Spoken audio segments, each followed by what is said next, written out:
शत्रु कहीकि आटाक करे ना जे जगार आटाक हम केतबेले कौ मुहूर्त आम उपरक आसीपे अस्त्र।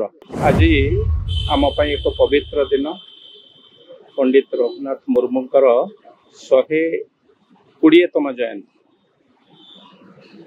ओडिशार अस्मिता कही आसीथिबा सरकार निष्पत्ति नहीं जो श्रेष्ठ पुरुष माने जो महापुरुष माने तांकर जीवन यौवन ए माटी पे ए जाति पे देइचंती।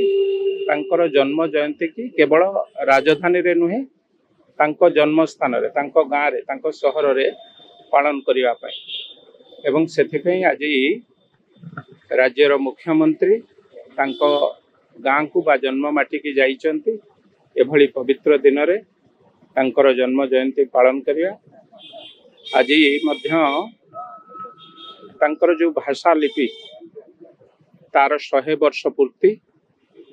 तेणु आमे समस्ते केवल पंडित रघुनाथ मुर्मू नुहे समस्त महान पुरुष महापुरुष माने जो माने जाति पे माटी पे तांकर जीवन व्यापी संग्राम करिथिले एवं ए माटी के एक श्रेष्ठ माटी करिवार तांकर जीवन यौवन उत्सर्गीकृत करथिले। समानको मने रखिबा मने पकेइबा एवं परवर्ती पीढ़ी पे आमर परवर्ती पीढ़ी पे तांकर इतिहास कथा को तांकर इति कथा को तांको पाखरे परवर्ती पीढ़ी पाखरे बंचई रखिबा तांको जणेइबा। सरकार ए विषय रे विस्तृत भाव में बा सरकार कर जो माने दायित्व रे अछंदी मुखपात्र माने से माने ए विषय रे कहि परिबे। किंतु युद्ध को तो आमे समस्ते युद्धटा सरकार कर युद्धटा मोर युद्धटा आपण मानकर देश रक्षा करबा हम समस्तंकर नैतिक दायित्व।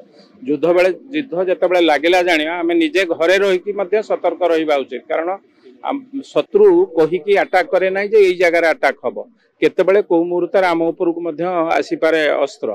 तेणु आमे युद्ध परिस्थिति जितेबाला घोषणा हो जाए आमे समस्ते सतर्क हवा उचित एवं साहस सहित ताकू मुकाबिला करिया उचित।